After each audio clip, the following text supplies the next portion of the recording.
Thank you very, very much indeed for such a kind invitation.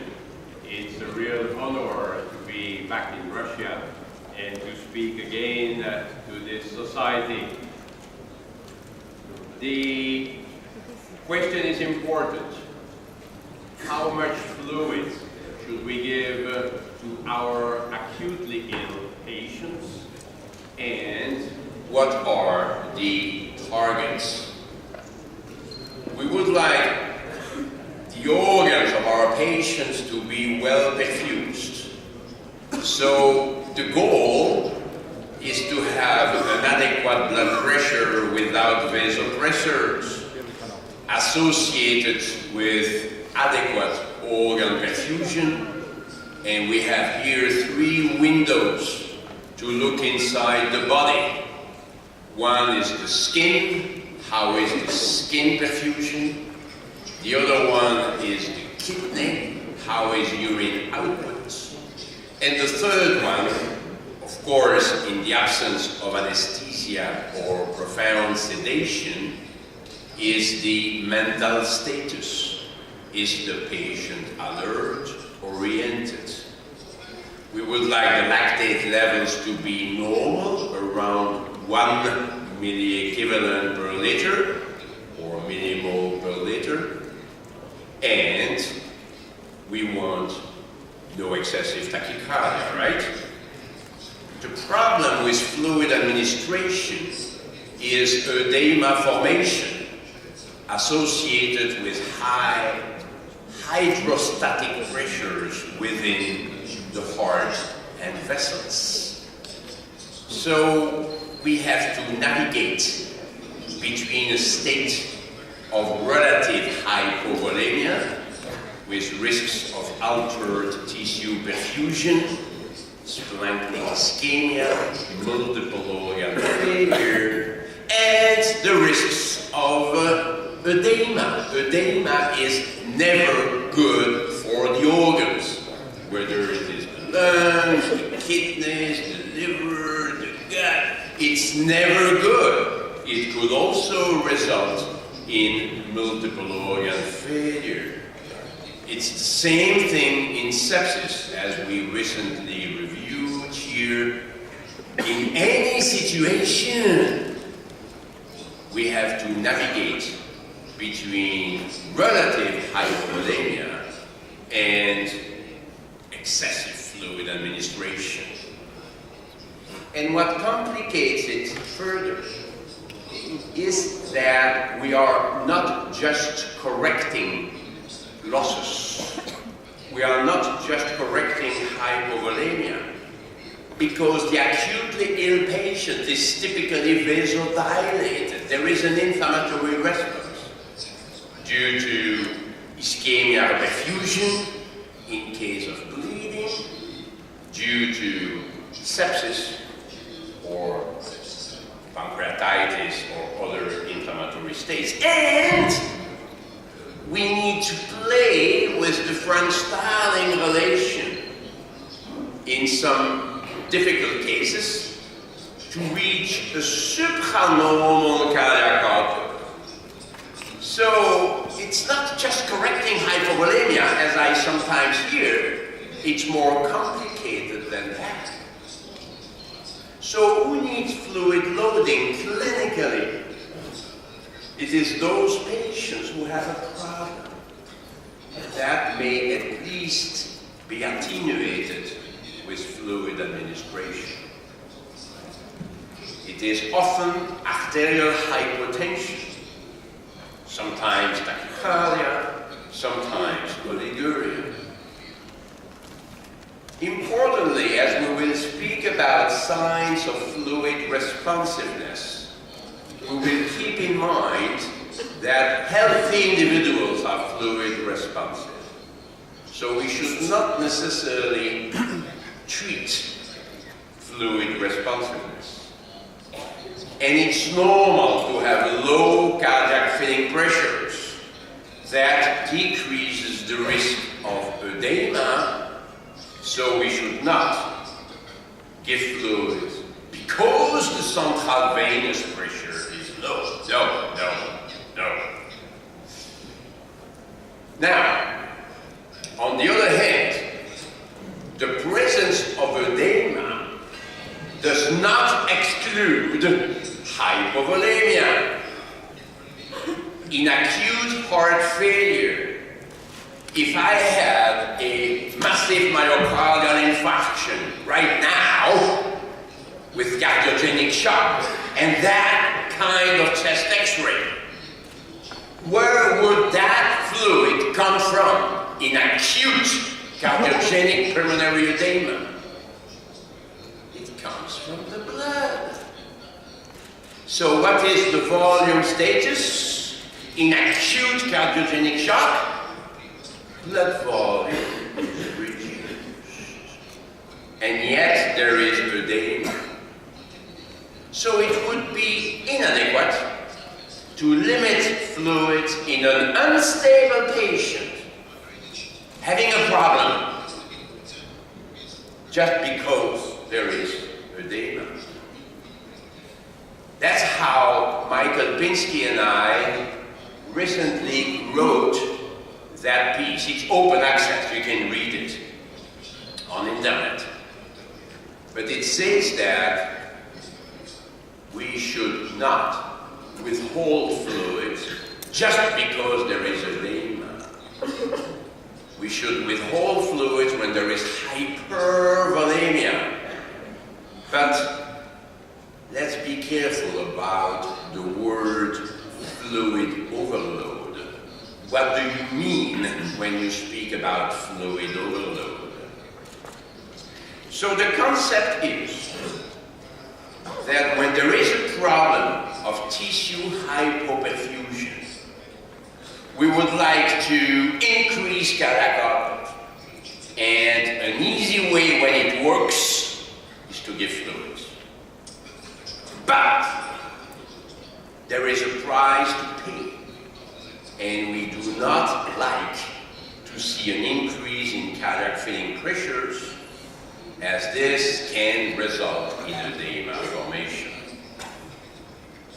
So optimally, when we give fluids, we would like to have a cardiac output measurement to make sure that the patient is a responder, that cardiac output increases, and not that the patient does not benefit. Now we have a number of techniques available to measure cardiac output. I will not review them all.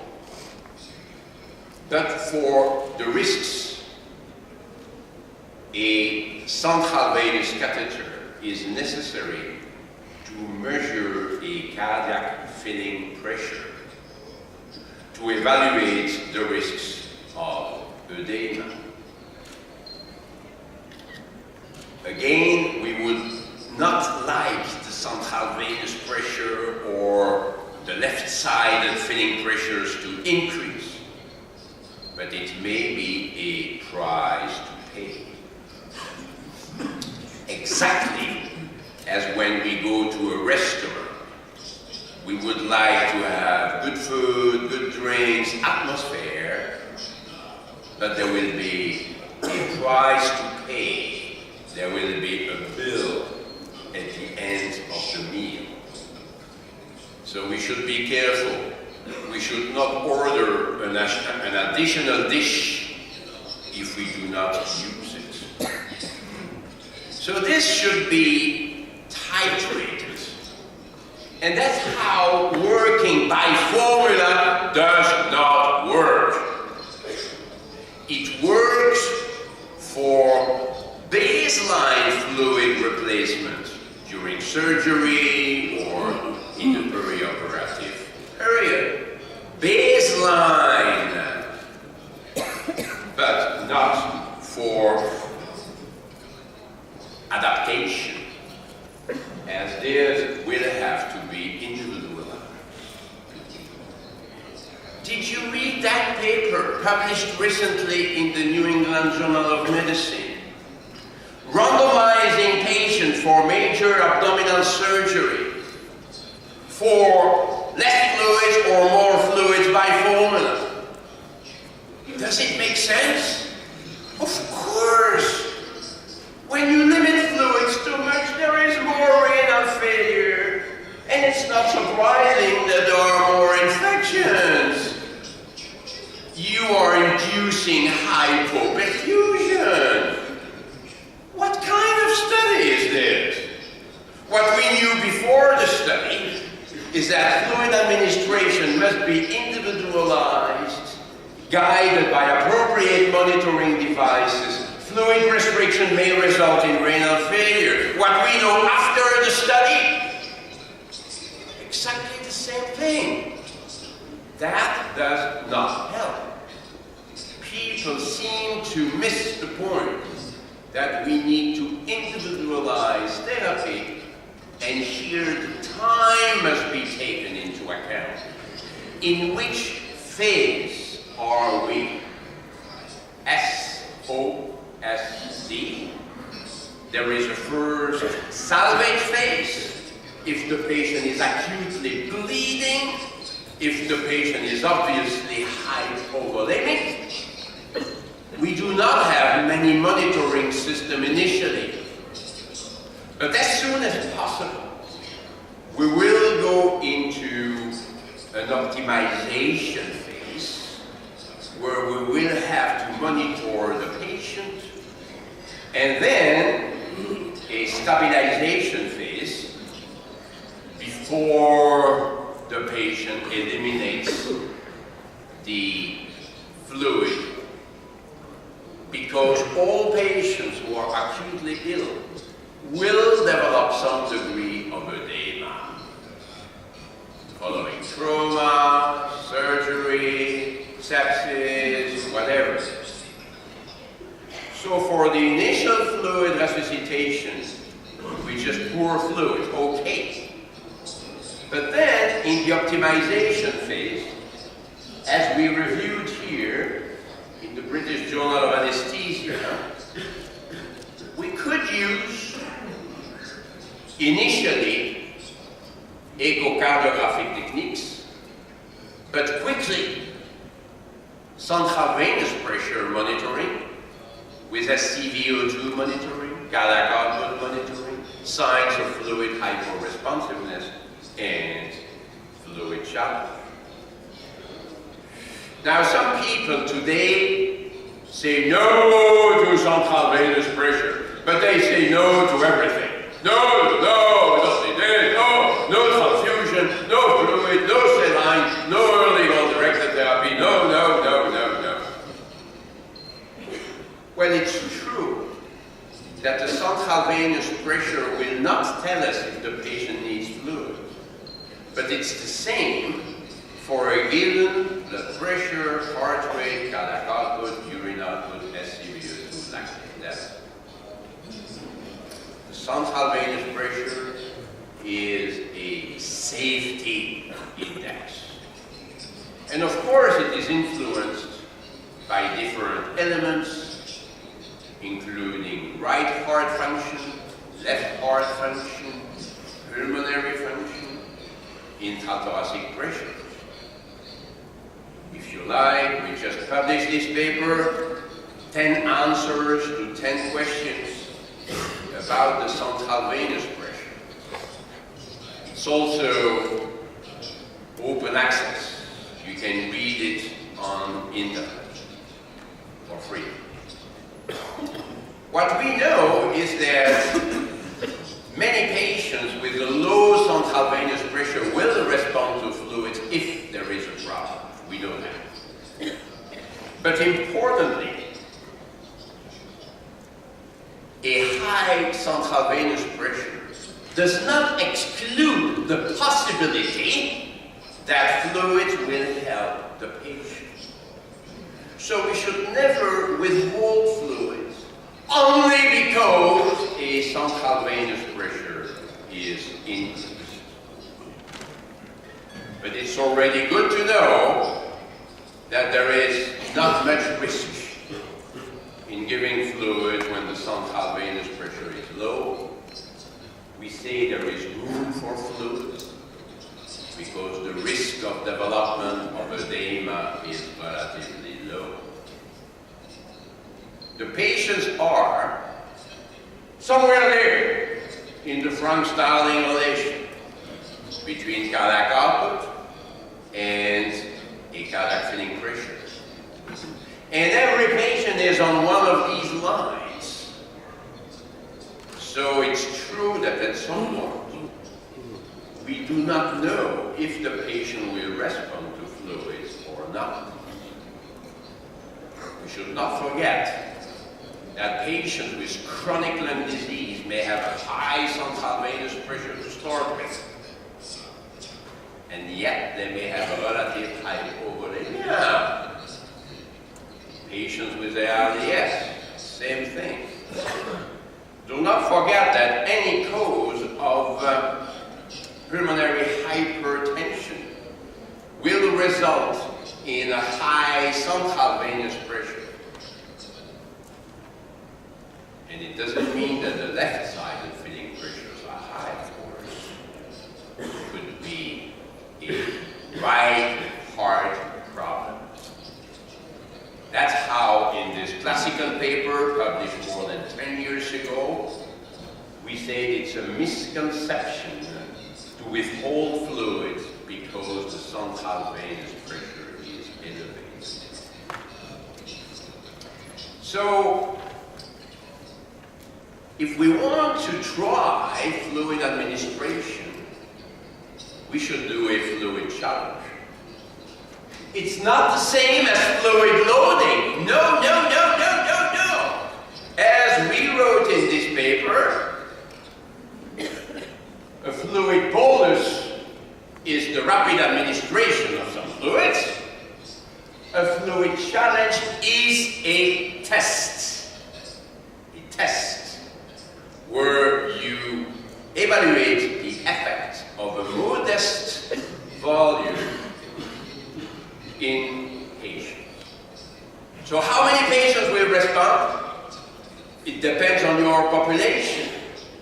If you do fluid challenge very frequently, or in some extreme cases, the percentages will vary. Of course. It could be 50%, it could be more, it could be less.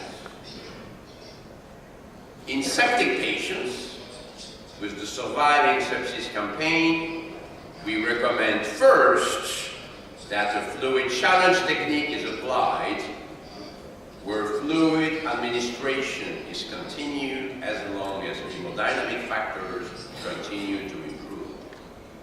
We don't need a large study on this. It's a best practice statement.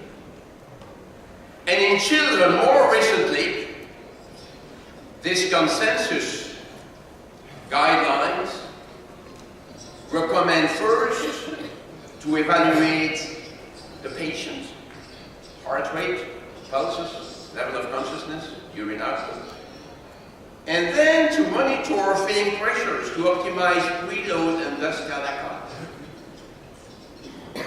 And they nicely say that if the increase in central venous pressure is too high in relation to the increase in arterial pressure, stop, because the benefit is limited.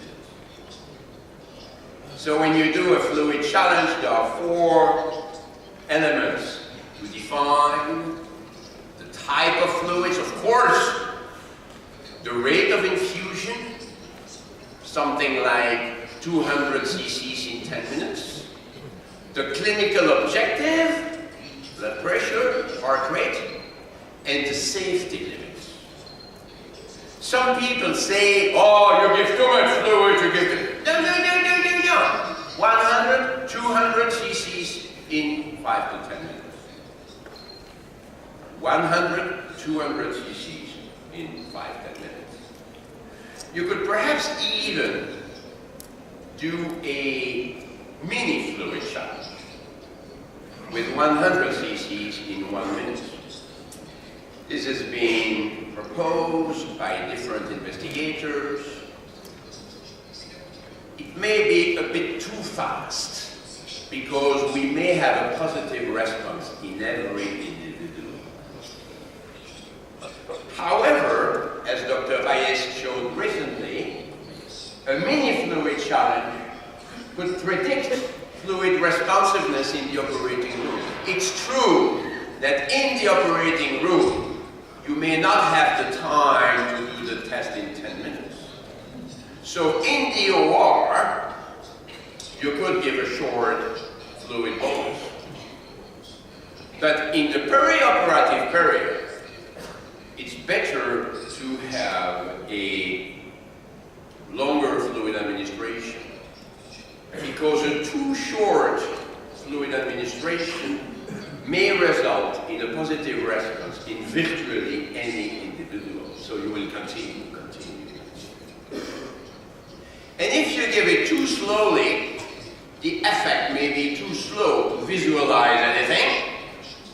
If you give 100 cc's in half an hour, or there may be other influences of cardiac output. So cardiac output may fluctuate, and you don't know if it's due to fluids or something else. That's how the experience showed that 100 to 200 cc's in about 10 minutes is probably the best way to go. But during that time, in the perioperative period, we do not do anything else to the patient. So I could give an example here. Let's move to the second example. If we are together at the bedside of a patient who has a heart rate of 120 per minute, someone may say, he's perhaps hypovolemic. Regardless of the CVP value, doesn't tell you much about the volume status. But someone else may say, oh, it's just a fever. And someone else may say, maybe there is a little bit of pain. Someone else may say, maybe it's anemia. So what shall we do? Shall we increase a little bit the amount of fluids over the next 24 hours? Agreed? No. Because if there is hypovolemia, you will correct it too slowly. So what you could do is to propose a fluid challenge, let's say with saline solution, 500 cc's in 20 minutes, but we could stop at 10 minutes if we see that there is already a response. In this case, we could see a reduction in heart rate, and we have the answer within 10-20 minutes. Or if there is no decrease in heart rate, but an increase in central venous pressure, we could say there was no hypovolemic component. We checked.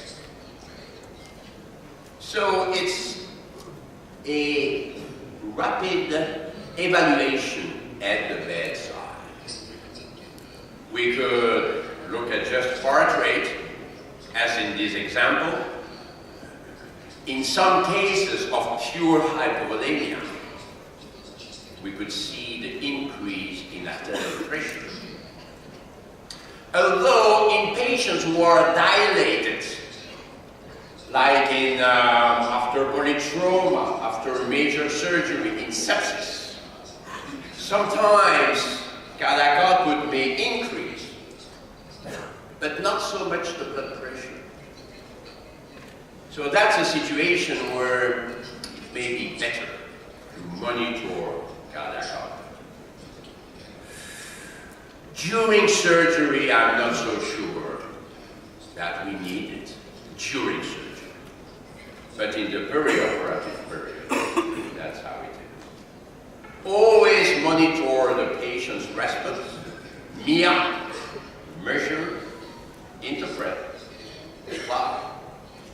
If you measure something, but if you do not interpret, if you do not apply, it will not help. That's how I like the challenges, the fluid challenge, a little bit of a dobutamine challenge in patients who are vasoconstricted, a few micrograms per kilogram per minute of the vitamin. Let's see. Let us see. Or a vasopressor challenge in a patient who is a bit hypotensive. Let's try to increase a little bit the doses of noradrenaline. Now, importantly, the fluid challenge has for principal aim to stop when the patient does not respond. Stop when the patient does not respond. You may use, in some cases, signs of fluid responsiveness before you start any fluid challenge.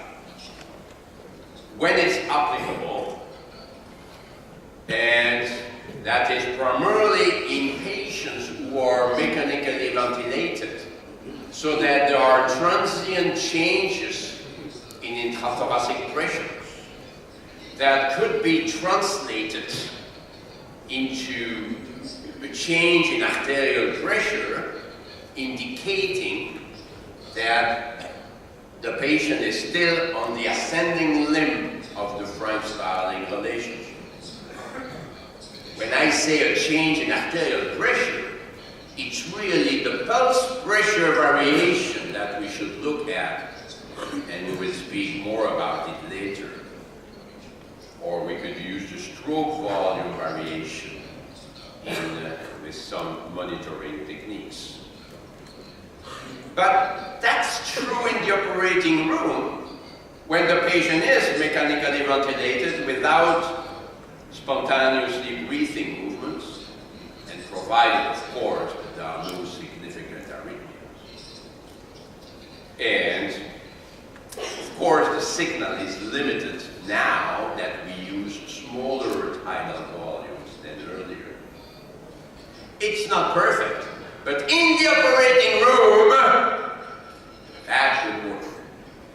Outside the operating room, we no longer sedate our patients, except in very severe areas.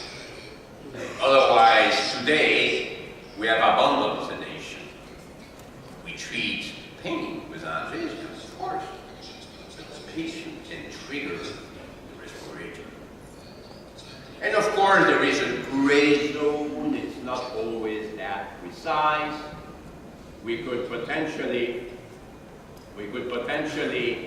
do a little test with a positive by increasing the end, by doing an end expiratory occlusion test, or potentially, I think my microphone will be up here, or potentially by transiently increase the tidal volume. Clearly, single measurement of vena cava collapsibility is suboptimal, especially if you go to the inferior vena cava. There, it's not very reliable. But even when you go by transesophageal echo, looking at the superior vena cava, doesn't work so well even in sedated patients. Outside the operating room, you could do a passive leg raising test. A passive leg raising test makes sense physiologically, but it is not so easy to perform. It makes sense because it's some kind of internal fluid challenge without having to give the fluid bolus. But it's a very transient change in stroke volume. Again, this is open access, you can read it. But the important factor is that we should not just look at blood pressure. Does it work? No. You should not look only at blood pressure. Thank you very much. We should look at a measurement of stroke volume, and it will be a very transient phenomenon. So, at the end, the fluid challenge technique is the baby bottle challenge. When a baby cries, you take a baby bottle and you try. And if the baby stops crying, that means there was a volume deficit. But nothing is perfect. And too often people do not do the fluid challenge properly. That's how I was pleased to take my time to explain it. Blood pressure variation, stroke volume variation, in the operating room it's okay. Echocardiography is perhaps a little bit overemphasized, and the passive leg raising is not as easy as it appears. So, at some point, we need to identify the stabilization phase and stop giving fluids then. People miss that. And then indeed, the patient is full of edema. And excessive edema can be associated with worse outcomes. That's true in sepsis and other diseases. Read this paper from the large ICON study. There are Russian centers in it. Maybe you participated. 10,000 patients. And clearly, if the fluid balance remains positive over 48, 72 hours, then the mortality increases, all other elements being taken into account. So, we will have to go then into a de-escalation phase, wherein the patient will eliminate the edema fluid, and maybe then we will have to give a bit of diuretics, then not before. It would be harmful to give diuretics if we have not reached that phase. So I'm reaching my conclusion, or rather a summary, which is that we need to identify first a clinical problem. But there is no clinical problem that will tell us for sure that this patient will need fluid. Unless there are obvious fluid losses. But it's not any of these clinical elements that will tell us for sure that the patient needs fluid. And ultimately, it's the test that counts.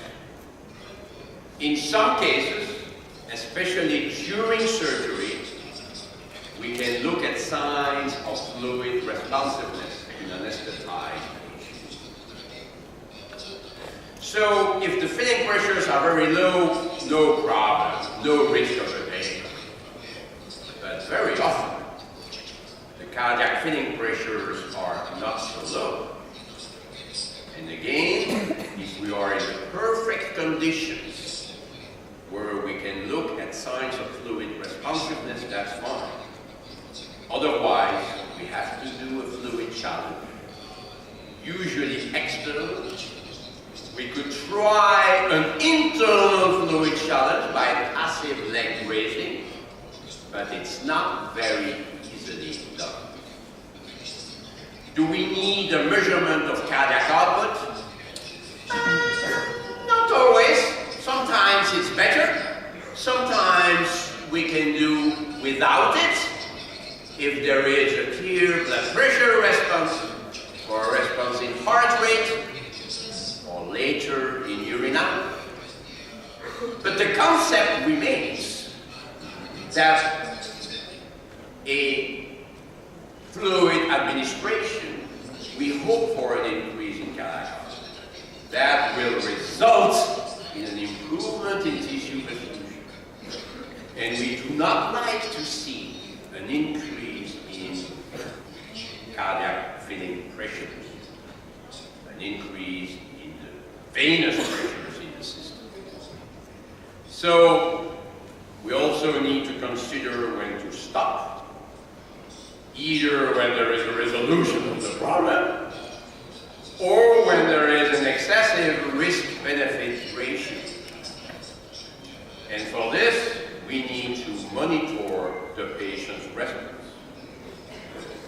So the rule number one, the presence of edema does not exclude an insufficient blood volume. It's not just edema. We give additional fluids only when there is an identified reason for it. If the patient is possibly hypovolemic, we should not increase the maintenance fluids. We should give fluid boluses to appreciate the effect of it and correct hypovolemia rapidly. We should always monitor the patient's response, and if fluid administration does not benefit the patient, we must stop immediately. So, identify the problem, evaluate the risk-benefit ratio, and monitor the patient's response. Thank you very much.